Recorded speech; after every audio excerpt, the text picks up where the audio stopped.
Right, it's 4:04. I think we'll get started. So welcome everyone to our Q3 event. It's like it has been almost two and a half years since we were not able to meet in person. So after 2 years or maybe almost 3 years, finally we are able to meet in person.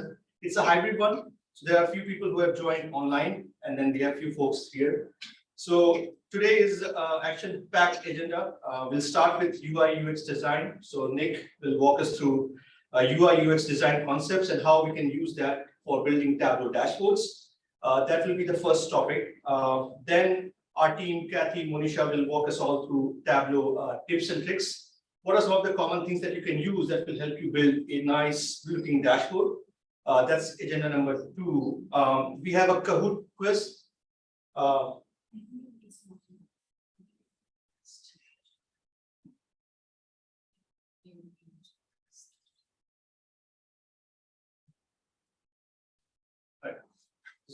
Yes. Yeah, I can see it. Okay, thank you. So we have Kahoot quiz also coming up at number 3 here. I think most of you must be joining us since last few events, so you would know it's a really fun event that we have. So we'll have a few questions related to Tableau, and you all can enter your answers, and then the winner will obviously get some swag, some prizes as well. Okay. And then towards the end, we'll have some time for in-person networking. Those who are online can also join us. Otherwise, we'll probably be discussing few things in this room here. All right. So with that, let me have Nick give us a quick introduction and then walk us through UI UX design concepts. Sure. Right? Yeah. Should we continue on here? Do you want to share my screen here? We can continue on here, and then at the end I can hold it up. No, and Nick, do you want to do like a introduction? Yeah. Hey, so hi everybody. Nick Giapponi. I've been doing design in one capacity or another for about 15 years now. And now I'm in UX field, and it's probably one of my favorite types of design. So I'm here to share it with you, and hopefully you'll love it too.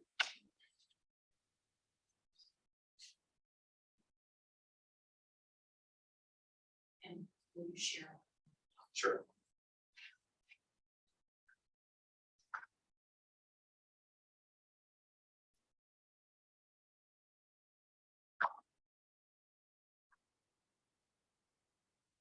Can we all see this yet?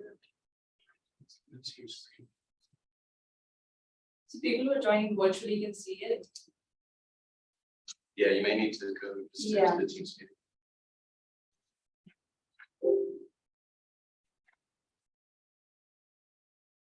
So while we're getting that all started out, one of the things that I'm here to talk to you today is obviously about Tableau, and as it relates to user experience design.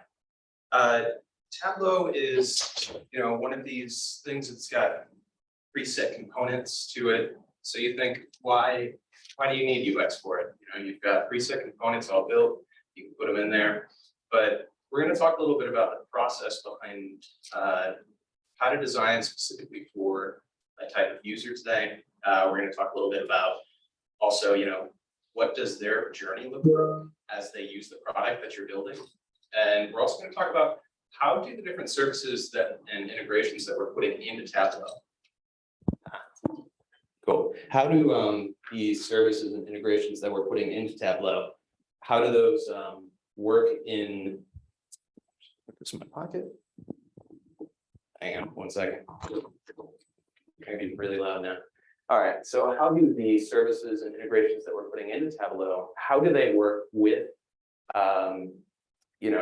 the actual experience overall, and how are those getting going?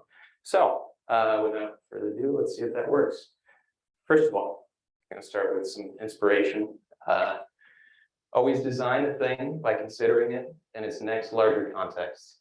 Now you're going to see this is written by an architect. So it's a chair in a room in a house in an environment in a city plan. So we're going to talk more about this quote and how you can apply it to the design that you guys do within Tableau. But just keep in mind that thought as we go through this stuff, what is, why did we put this particular button inside of this component, or why is this chart clickable? Those types of things, and within the context of that page. So dictionary definition time. I know we all like this. Webster's dictionary defines this as experience design is how a product feels to end users.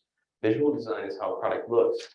So a lot of times people will take a look at design and just say, oh, it's only the visual side. It's only what we're seeing. It's only what we're looking at on the screen, on the page. But there's another deeper component to experience design. And experience is about making the user's interaction with the product the best it can be. It aims to attract people to a site they're interested in. Then once they're there, make their journey easy and fun. Design refers to the utility, the ease of use, the efficiency for a user's interaction with the product or services, and how it can be improved. There's two sides to design. I'm going to go back to that. So there's two sides of design here. And that is, we have the user interface up top. I have this lovely little ocean graphic for you that I put together. And then you have user experience, which is just below the surface. It's the stuff that you don't normally see. So when you're taking a look at a website, what you're going to get is the UI. You're going to see the visuals, the icons, the typography, the branding, the layout, all that. But what you're not going to see is the testing that went into it, the interaction, the accessibility of it, content, research, the user needs that were considered, and the objectives. So how do we design something like this? It starts with a human point of view. And we want to consider all of these factors when we go into design something like this. We want to consider what kind of environment are we designing for? What kind of feeling do we want the person to have while they're navigating throughout our experience? What do they see? What do they hear? Where is this person in relationship to the computer? I mean, it could be as simple as thinking about that in the context of loading times. Perhaps they're in a country with lower data rates, things like that.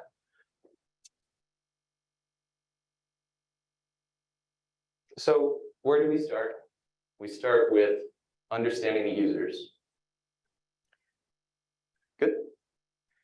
So we start with understanding the users.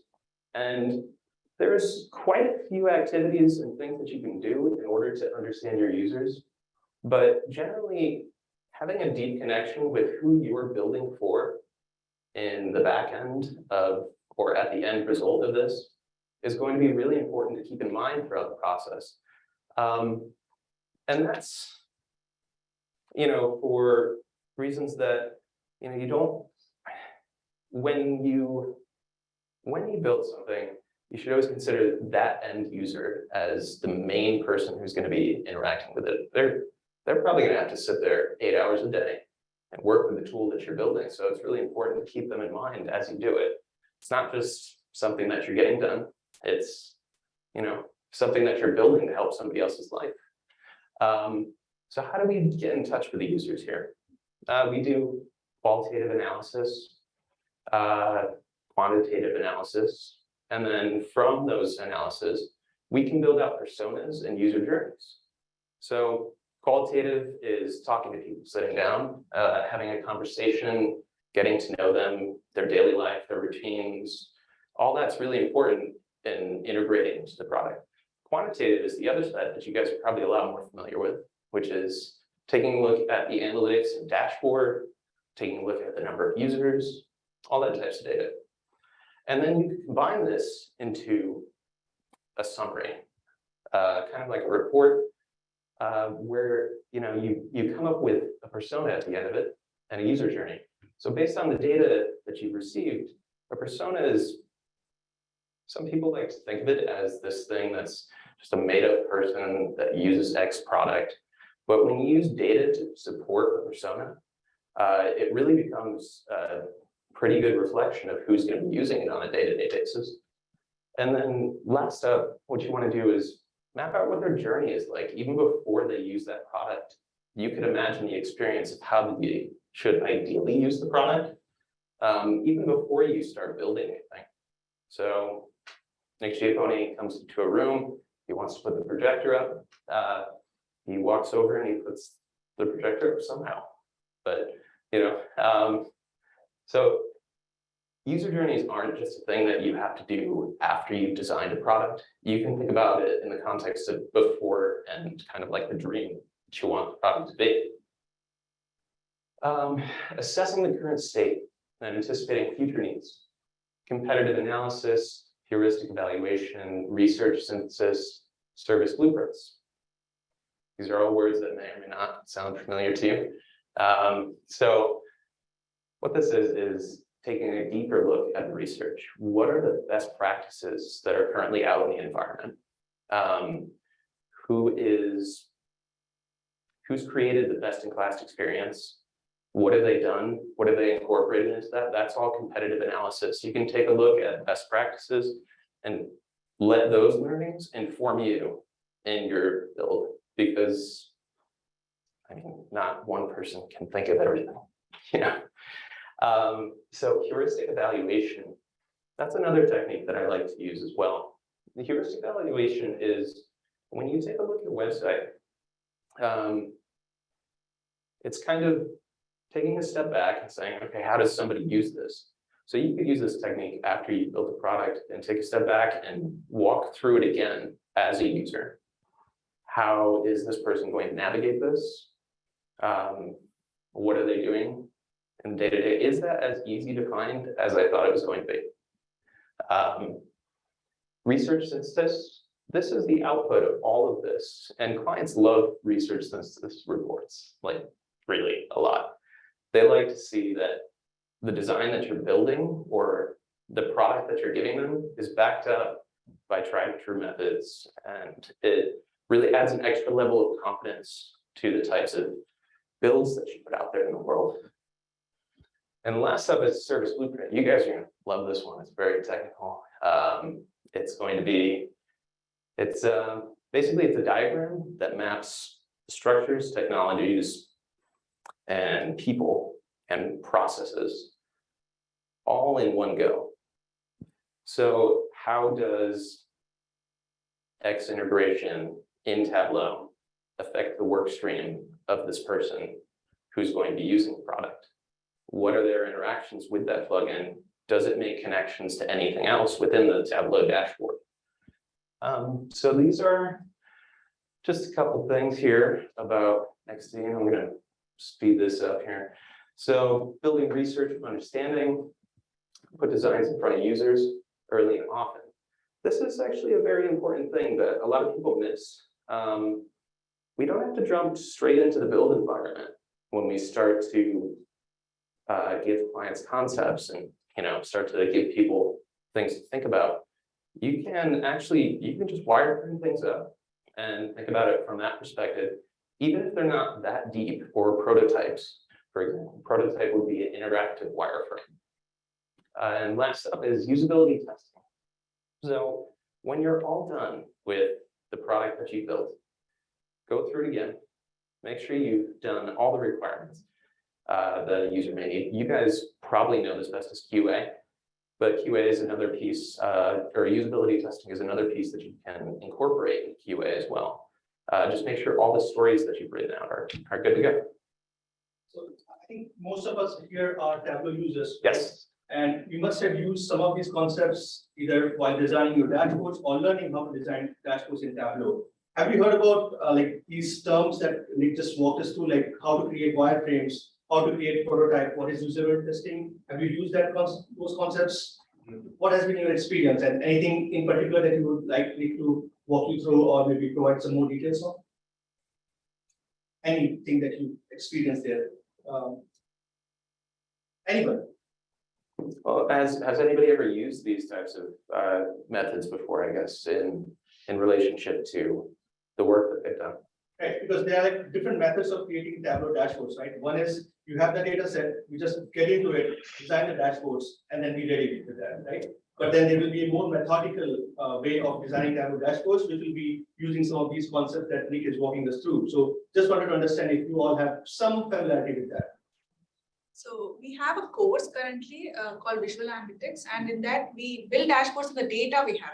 Like you said, the first methodology you mentioned. Okay. So we have all the data, and we like take the data, import it as a CSV or something, and then build dashboards according to the data we have and make some permutations and combinations.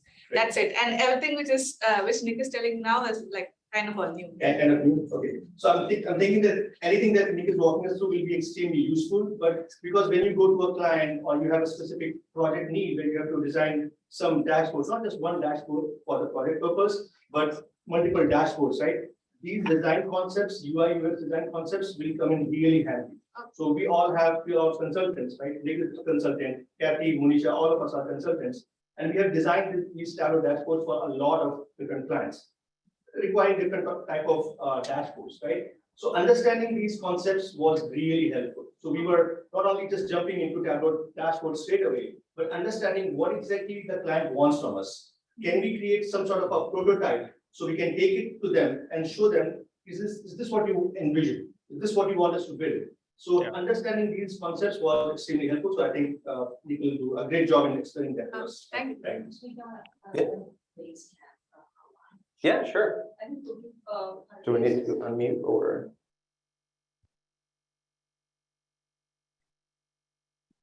Hey, Kuldeep.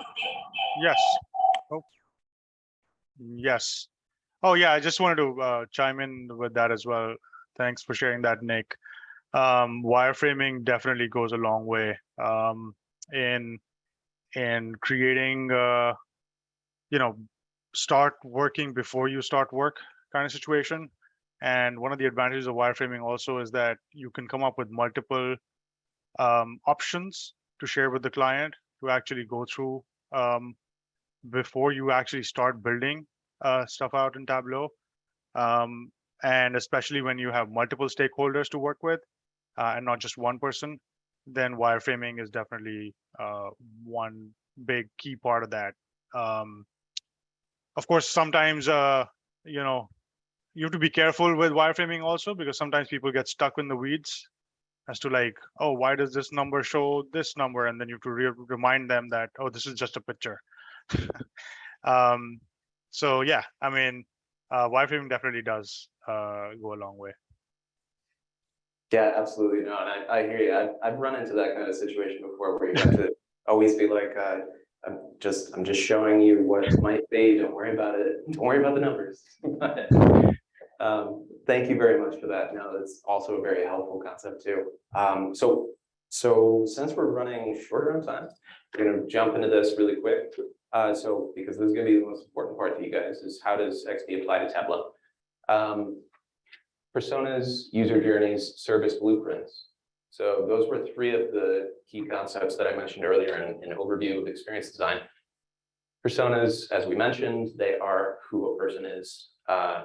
They are an outline for you to, kind of like a North Star, for you to, in order to always refer to while you're designing or implementing a feature. User journey is when you take a look at the exact interactions that a person has in using a product. And then service blueprint, I already described that one, but that's kind of what it looks like relatively when it's all done. So you've got multiple streams, tasks, technologies, can't read that, but you get the point. So how do we create these activities? How do we get started here with these? And how can you connect them into Tableau?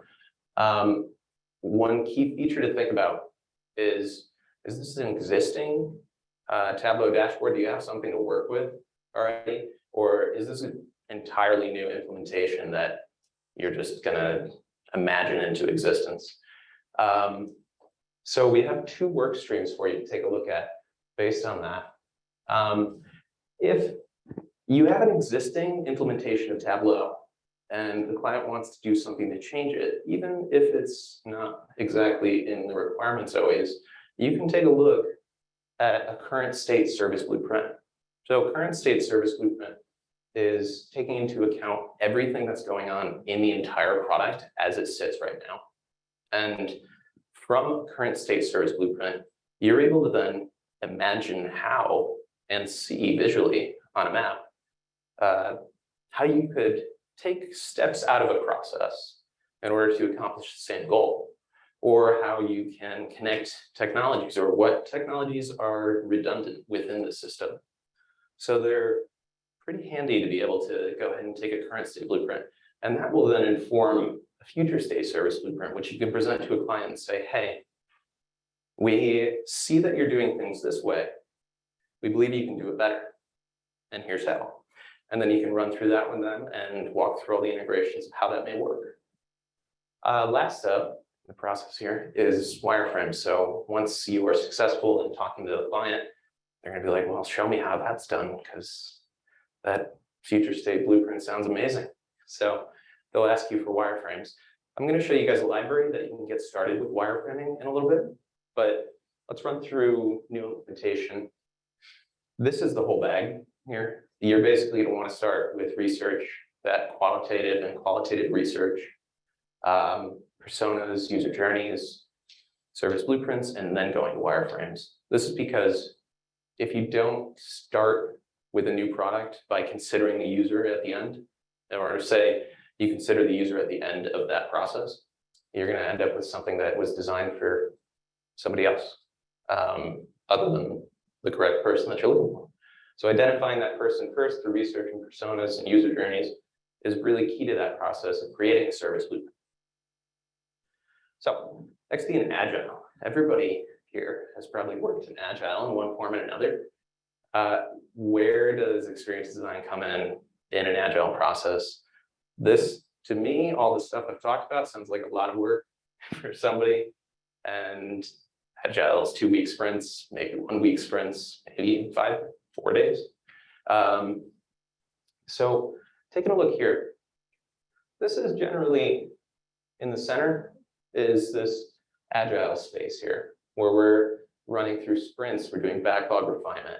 We're taking a look at designing, developing, testing over and over again with the user. But all of this stuff, sprint 0, is the key to doing that research and user development at the beginning of the project. So take 2 weeks out of the sprint, build a sprint 0, where you go in and you discover with the client what's important. You can build these personas. You've got 2 weeks of time to really learn about the company before you go through and start to develop these things. And this is that time. Once you've got those by the end of here, by this deliver point, you've already got some ideas going on about what you want this product to look like if it's a new one, and you've already got an understanding of the user at this point as well. So you can go into battle sprints. We all know that they can be rather fast and grueling occasionally on a tight deadline, but you can go into those more prepared to be able to execute exactly what you need to do. Instead of taking sprint 1, for example, and trying to understand what you're building, you've got sprint 0. It's secret weapon. I love sprint 0. So let's talk about this. For anybody on the line or in the room who has integrated Tableau work streams with XD or with XD before, or has anybody? Does this sound like a crazy idea? Okay. You can get a John backstage. Yeah. Yeah, I mean, it's a lot. There's a lot of work involved in considering the experience of an overall product. But we're going to skip over here because this seems really complicated. What can I do today to incorporate XD into my life and workstream? So I've built out 4 things that I think can be really helpful in understanding this. First of all, think of each element within its larger context, what we discussed early on. And one of the best ways that you could probably do this is to try to think like a designer. One of my favorite books to do this is Notes on the Synthesis of Form. So what it does is, again, written by an architect, but it really describes the process that people will take in order to understand design and build it. And architecture has a lot of similarities along with building digital products as well, which is quite interesting. So that's one thing that you can take a look at. Evaluate the usability of the work. So this is a little secret method that I like. It's called a cognitive walkthrough workshop. So clients really enjoy being a part of the process. And I find that when you deliver something at the end and you just say, here you go, it's all set, there can be a little bit of shock occasionally because you need to bring them around to the perspective if they haven't worked on this throughout the entire process with you. So you can bring them in and be a part of the process with them. So a cognitive walkthrough workshop, you can take a page if you have a current state already in Tableau. Take a Tableau page that you've already got, list out all of the features and relationships to the categories that they fall into, or all of the charts, all of the tables in relationship to each category. And then bring that to the client, walk through each one of these features and say, what is this doing for the user? Do we need this here? Is it relevant in the context that it's currently in to that person? And by doing this, I've found a lot of times that, I mean, we've eliminated 30 or 40 items on a page before, just to make it simpler for people to read. That can be a thing that often falls into Tableau. It's a data-driven analytics platform for visualizing data. So you want to make it as simple as you can because that information can be overloading to the user. So that's another workshop. Leveraging the client's perspective on current state by workshopping. Another way to workshop with clients and include them is by setting up a Miro board. I don't know if anybody's used Miro, but it's just basically a collaborative workspace for people. You can invite them, they can draw over it. And if there's a current state, you can walk them through what do they like about this, what do they dislike about it, and what would they do if they had a magic wand to change anything. Do this with about, as many stakeholders as you can grab, and you'll find that because it's anonymous, that people will tell you things in those Miro boards that they would not tell you in person, particularly under the dislikes, because chances are the client usually has a pretty strong opinion about what they've already got and what they've already built. And there's a reason that you're there, and that's to change all that. All right, last up. This is what you guys are gonna have fun with later, I think. Wireframing. So one of the things that I've got here for you is this wonderful Tableau UI Kit.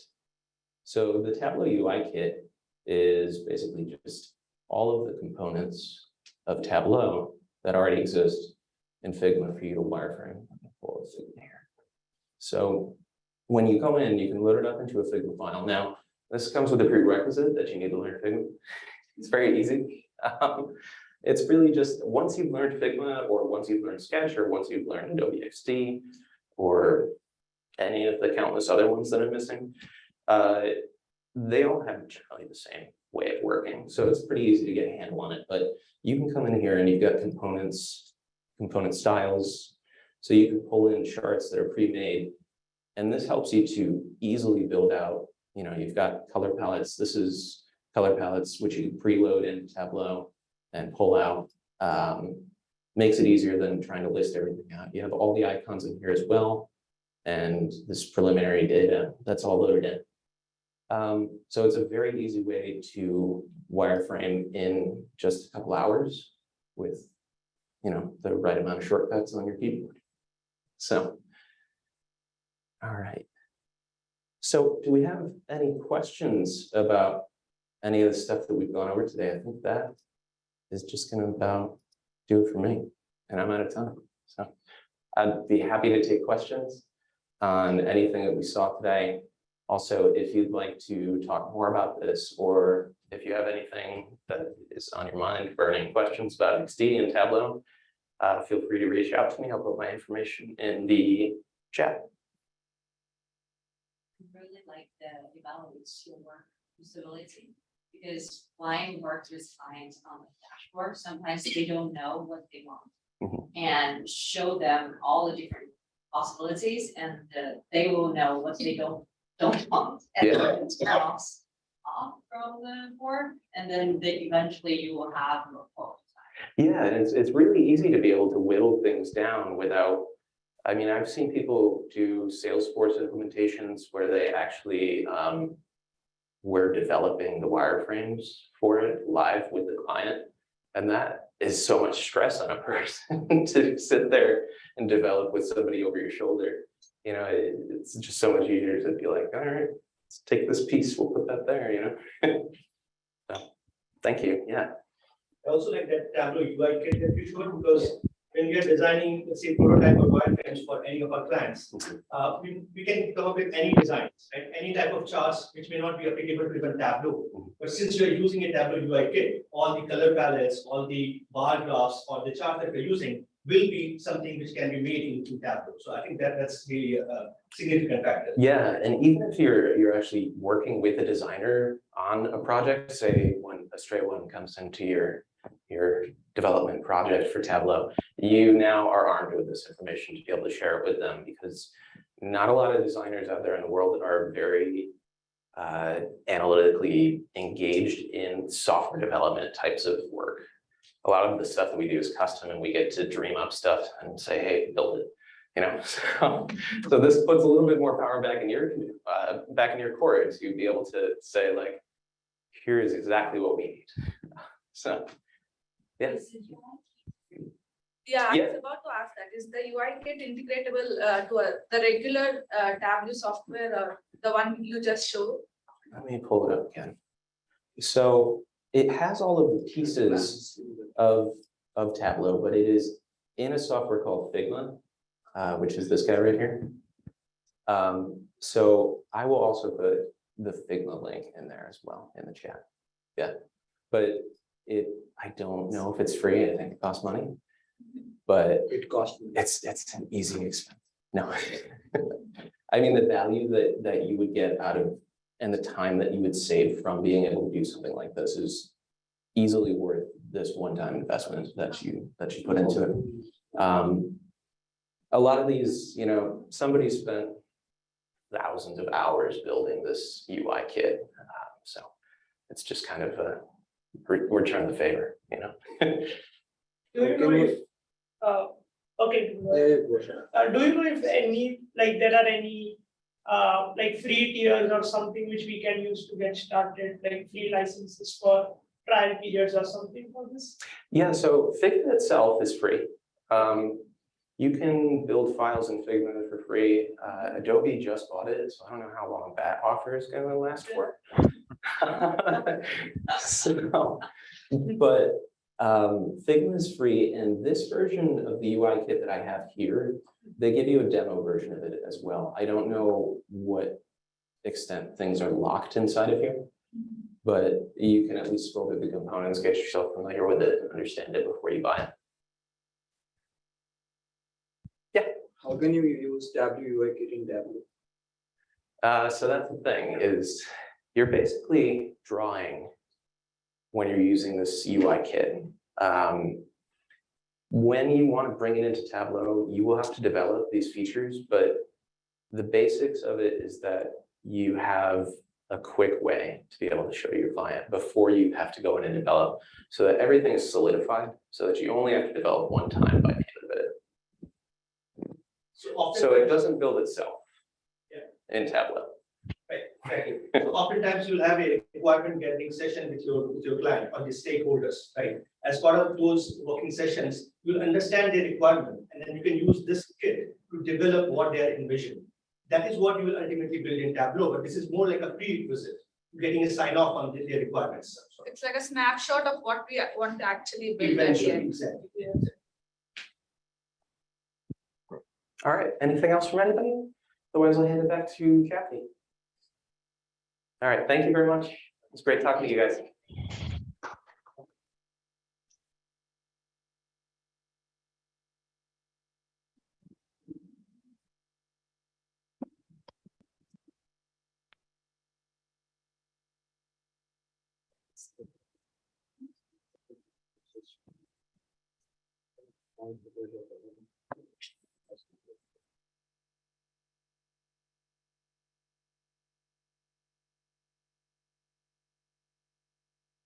All right, are you guys able to hear me okay? Yes. Awesome. Please bear with me. I'm trying to figure out how can I share only my main screen, not the other one. Let me see. For those who are online, can you tell me what you're seeing right now? Kahoot. Oh, okay, nice. You're seeing the right screen. Thanks. So let me close this.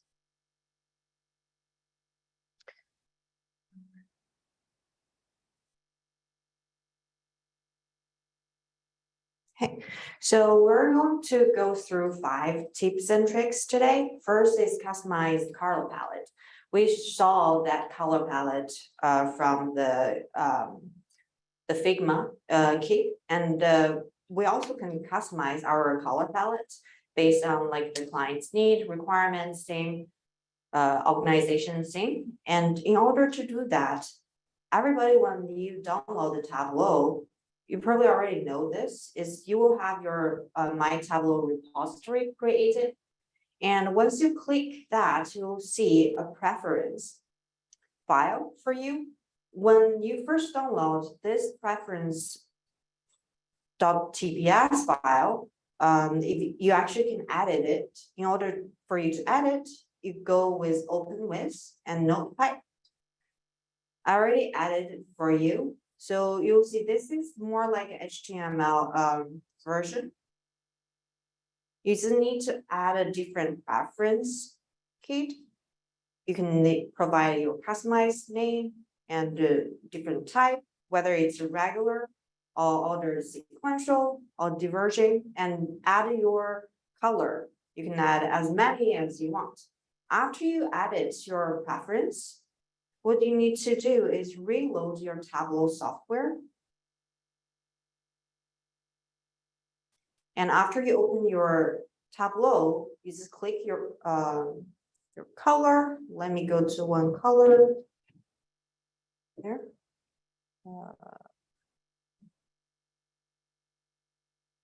Like this. And then go to your edit color. And from your color palette, you'll find your newly customized ones, like here, my sequential palette, my categorical palette. Later on, we'll share the slides with you. So you can also click the link from the slides and find more detailed instruction. So the next tips that I want to share is the fiscal date here. Like for some organization, you may have like different fiscal calendar. Your calendar may start like March instead of January. And in order to do some calculation, it may be really hard. And also the week start may be different. Your week start maybe start, someone is Monday, someone is from Sunday. How you can change it from Tableau. Tableau actually has a really handy feature is you can go to one of the data source that you want to apply that fiscal calendar rule and go to your data and hover over to the data source that you want to apply that fiscal calendar.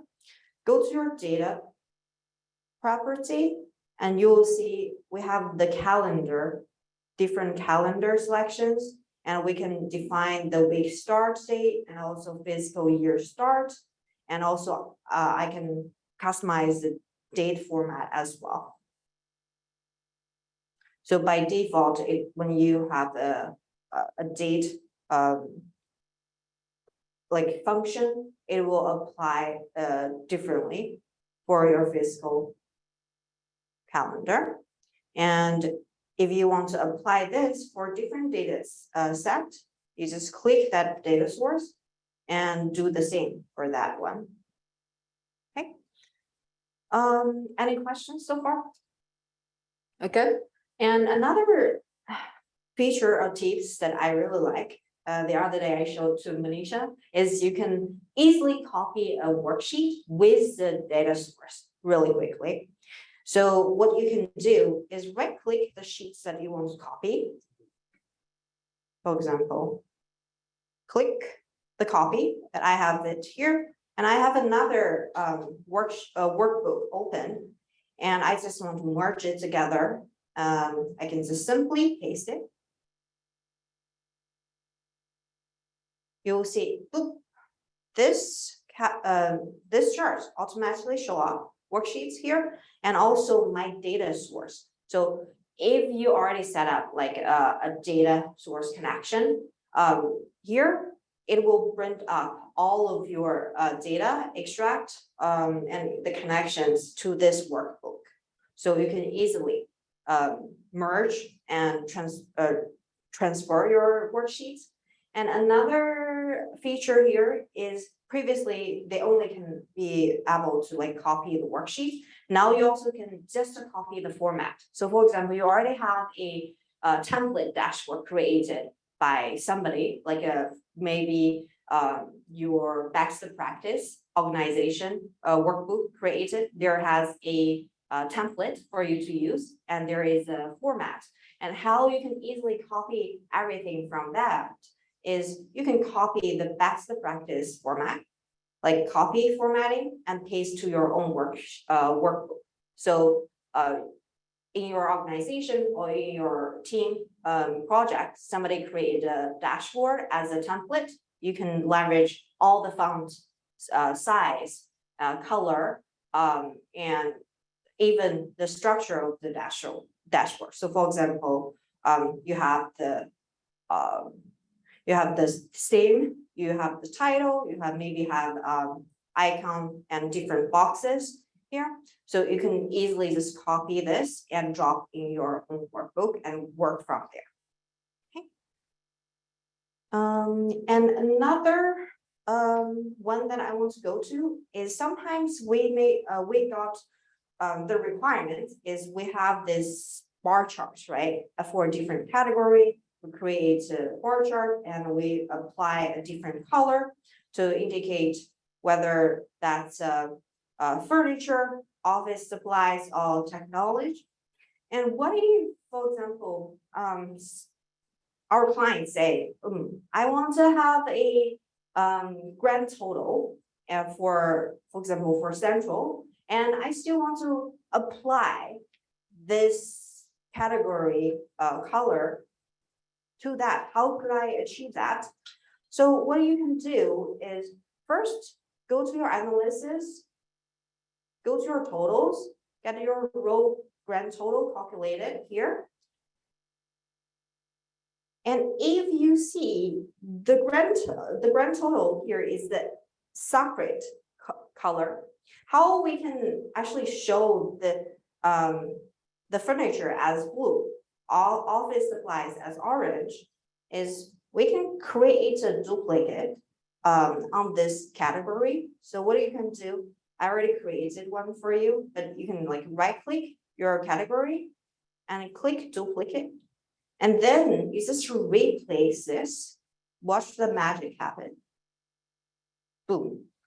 Now your grand total has proper color breakdown. And I will be able to know, okay, by this much, my tech knowledge is this much, and my office supplies is this much for West region. So basically, you drop one category to colors first, to give the colors to potential office supply Yes. technology, and then you made a copy of it and drop it again on the colored marks card. Yes, that's correct. And let me go back to where we started. So from here, if you, by default, this is the color that we assign. Like, remember we had a customized color palette created before. And first, before you create a copy, you need to make sure this is the color that you want to assign for furniture, office supplies, and technology, and then create a copy and replace it. Okay, and next one is the best tips I love is to be able to show different views, and we call it a toggle like Boolean one, I can show you the end product first, just to give you what we want to achieve here. So this is the sales by United States. And now the clients want to say, I want to see it for different measures. I want to see per capita and total sales. And how can I achieve that within one dashboard? And see, we added a shape here, and we just click it, and you see the magic happen. All the numbers and the top 10 of the states, and also the map charts, the measure also changed. How can we achieve this? So let's learn this in next couple of minutes. What you need to do first, you need to find the right shape that you want. Online, or you create one like Figma, you can use Figma to create the shape. After you find the shape that you want, remember the repository that we went over earlier? You can see we have a shapes folder. From here, we can create all the different type of shapes. For me, I created like custom Boolean folder, and those are two shapes that I want to use on my dashboard. So I just drop it here. After I've done that, go back to your dashboard, click your shape, and you can see we have a reload shapes. You just click this, it will refresh the newly created folder and load the shape for you. After you pick your shape, and then you need to create a toggle parameter so we know whether it's true or false, whether we want to see in per capita or not. So we create a parameter. And you can see from the data type, we put as Boolean. So we have two different values, true and false. And we can set up when the workbook opens as true. So based on the client's requirements, you can change this. But right now it's set as true. And then after you created the parameter, we need to make sure that this button also change based on we selected the parameter. So I click show parameter. So this is my parameter. So from true, after you set up, what you will see, instead of like this shape, you will actually see a different one. Let me duplicate one and remove the shape. Move it. So what you will see originally after you create this, you will see a default shape for that. For us to get this is we need to have a toggle button created. So here is the trick. We need to, because when we see the chart, right? When we want to click it and show per capita, that chart, that shape will actually show you when it's full. So it's shown in per capita. And when we go back, click it back, we want to see the other way. So we want to make sure it's reversely switchable. So in order to achieve that, from this function, we need to make sure if this toggle the parameter that we created earlier equal false, then this number is true. So this function provides a value as true. And if it's a true, then it's a false. So we can switch that view. After we create that, we draw to our shape. Because I already assigned this. But what you would need to do is after you drop to here, you will need to go to your shape and assign your false as this icon here. And then you switch your parameter false and make sure you assign another one.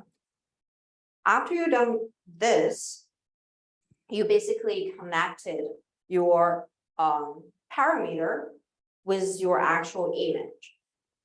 Now, we need to make sure those charts, like those sheets, worksheets, that also have that connection. So when we click the icon, all the measures now change. Our key measure here is our sales, right? So how could we adjust that is based on the parameter selection, right? So we will need to create an if function as well. So if this parameter equal to true, then we're going to show as per capita. So the cells need to divide by the population. So we need to create a new measure. So the function is here. If the parameter equal true, we're using the sum of the cell divided by the sums of the deduplicated population. And then if not, then we're summing it all together. After that, we know this measure is controlled by parameter. After we set up, we can create as many sheets as we want using this measure. We also can use others. For example, if we have profit and we want to see it per capita, and if we have other like a measure, we want to apply it, we just create a different measure and use this function. Then how we create this action, enable it, is we need to set up a dashboard action. So go to your dashboard, click your action. You need to add a action. What type of action is you need to change this parameter. So this toggle button is the action that you first need to set up. Is when you click it, that parameter's value will change.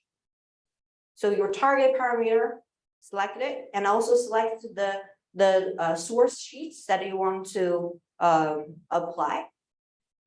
And then you actually enable this function. However, you'll see one thing. If you not apply the second action that I have right now, is once you select, you need to click somewhere again and reselect it.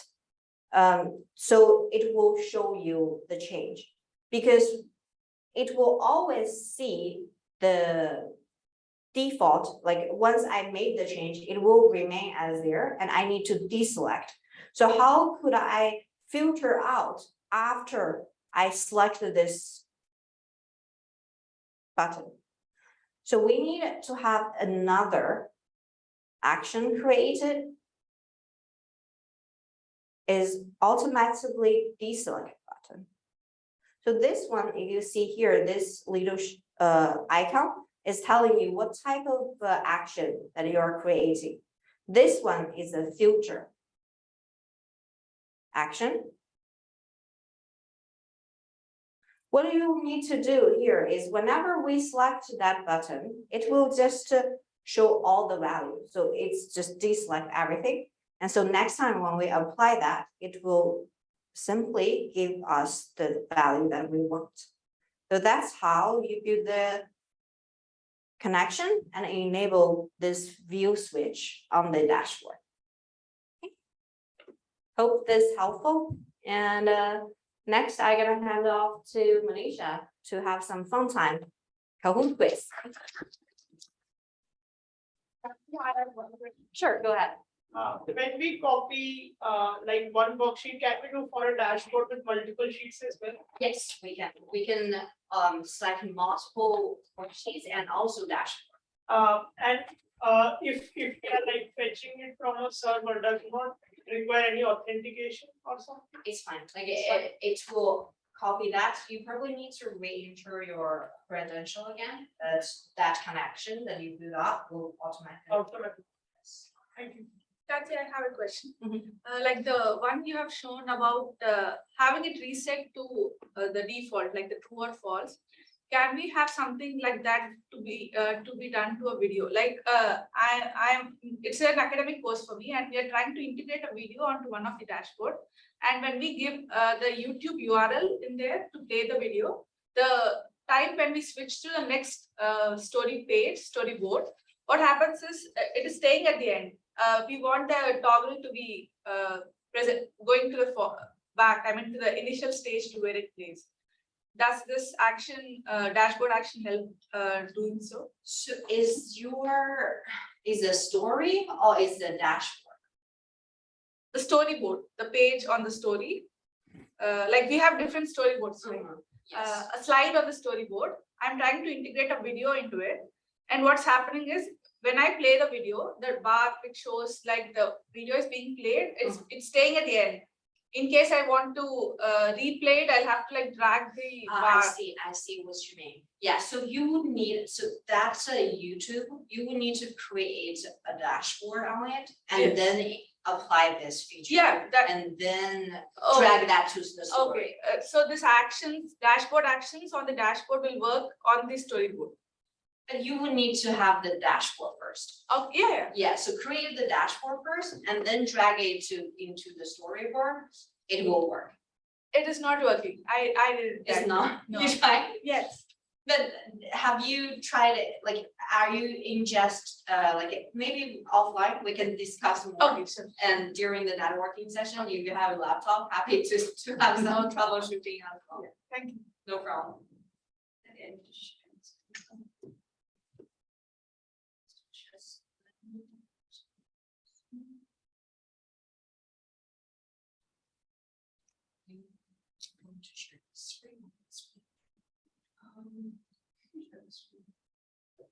Just the.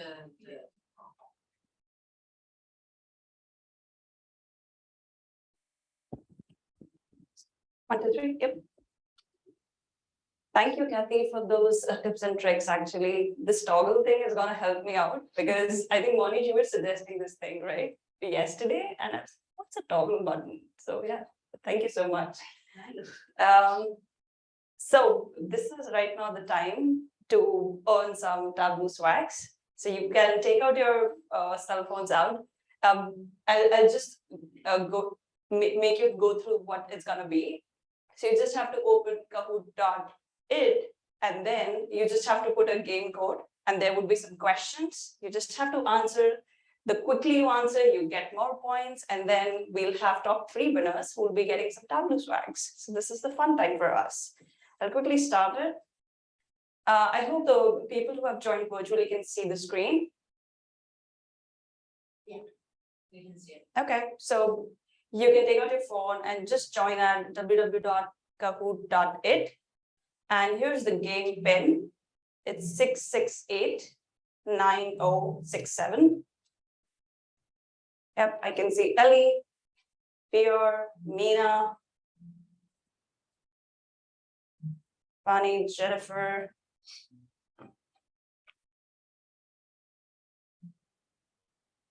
I'll give some more time for people to join. I'm sorry? I've changed the questions after we spoke, so yeah. Okay, people are joining, so we'll just wait for a couple of minutes. It's gonna be quick, so that's fine. 8 so far. Yep. Here we are 4, 5, 6, 7, 8, 9 people I can see. 3, 4, 5, 6, 7, 8, yep. I like the thing. You like the theme? Yeah, Halloween is coming, so yeah. Okay, I'll start maybe because, yep. Let's see. So here would be the first question. Okay, it's gonna do a countdown. Okay, so the first question is, what does UX and UI stands for? It's a very simple question, but please make sure the options are tricky so you can get confused easily. So yeah. Okay, so you'll be getting like 20 seconds to answer your question. So yeah, you have to move your fingers quickly. So we got 6 people correct. That's great. Okay, so I'm gonna jump on the next question. But before that, we'll see the scoreboard. Oh, so Pierre is running. Next question. A sheet cannot be used within a story directly. It can be only used within a dashboard. So there is a sheet where you do the calculations and you make the report. So can you use it directly into a story or not? True or false? You have 4 seconds left. Awesome. So we got 5 correct and 3 false. That's okay. Let's see the scoreboard now. Oh, so Pranita is, you're Pranita, right? Yeah, I can see the smile on your face. That's great. So, okay, I'm going to jump on the next question. Question number 3, extract data source connection creates a local copy of the data. So when you connect your data with Tableau, so you have 2 types of data connection, that is extract and live. I'm giving you a hint, seriously. So it's a true or false? Does it create a local copy? Okay, so 6 people got it right. That's awesome. Let's see the scoreboard.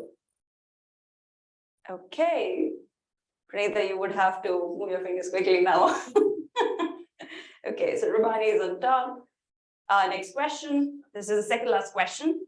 Which of the following visualization is not available in Tableau Show Me pane? So when you connect your data, in the sheet, you will see a Show Me pane on your right side, on the upper right side. So which visualization is not available there, which you can use directly? Awesome. That's great. 5 people got it correct. Let's see the scoreboard. Bani is leading. That's awesome. My Kahoot got stopped. Oops. I'll give you a separate Tableau swag. I'm so sorry about that. But I will tell the answer. You want to tell the answer? You just wait for, you will have to wait for everyone there. Can I join? I think you should be just bring on Kahoot.it and put the game in. Maybe you can join it in the middle. Yeah, in the end you will see. One more question. Yeah, this is like last question. Mine didn't even work, so you're good.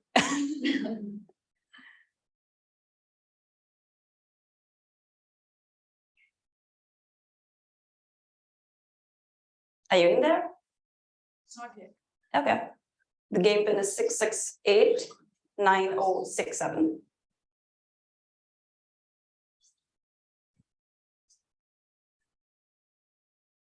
Rabani and anyone are really close. Between really first.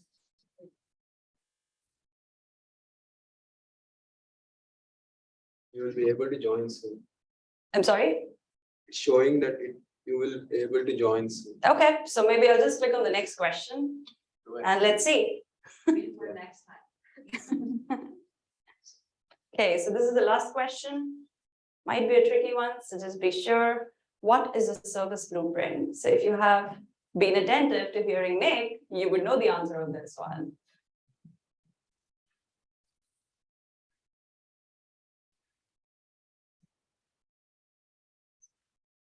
You have 10 more seconds.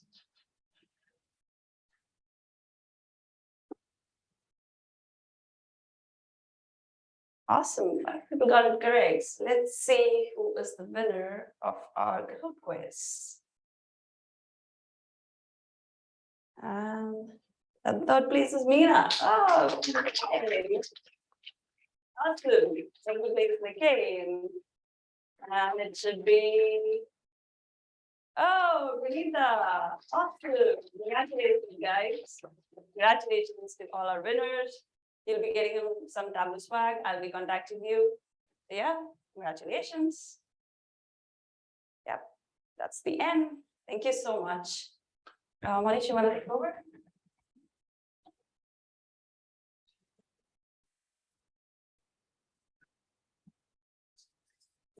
Monisha, can you give it to the fourth? I don't know. Okay. Yes. Just check whoever is.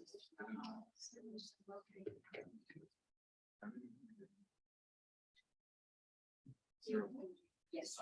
Yeah. Yeah.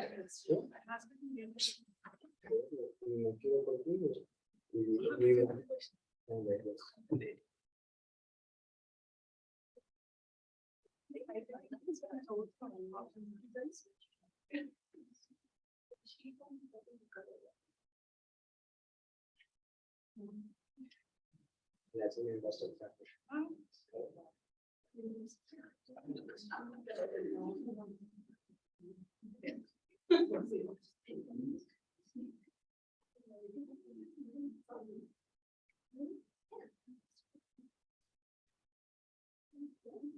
Which slide is it? Let's see, are you seeing this one or that? The stay connected? The stay connected one, the correct one, right? Stay connected one. Yeah, you were saying the stay. Oh, no. I'm looking at the right still. Oh, okay. Makes sense. We'll be better next time. Because this is our first in-person, like hybrid event since 2020. All right, so thank you all for joining. Those who are online, I think we will be wrapping it up. But just for your information, we have included some links and this deck will be shared with everybody who has registered for this event. So you can join us on the LinkedIn group, the first link that we have right up there. You can join us from there and we can coordinate. If you have any questions, you can reach out to any one of us, our community co-leaders. So Adam, Maria, Monisha, Cathy, myself, we are all involved there. So you can reach out to any one of us for your questions. You can also follow us on Twitter. We have included the link for that. You can directly email us also.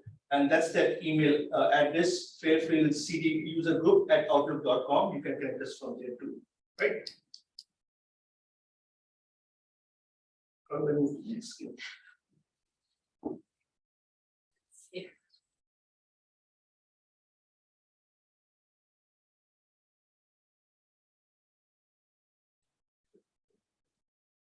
Yep. Right, and then we also have a data and analytics leaders network. Some of us, the co-leaders, they are part of this, so you can join this LinkedIn group as well. And the URL is at the bottom here. Feel free to join us. We share a lot of valuable insights as far as the data and analytics platforms are concerned. So please join us there as well. With that, I think it will be a wrap for the people who joined us online. For the people who are here in this room, we can spend some time in networking with each other. If you have any questions while using Tableau, please share with all of us and then we'll talk more about it. We do have pizza as well. Yeah, we have. Oh, yes. pizza, Good, right there. Thanks everyone for joining online. Thank you.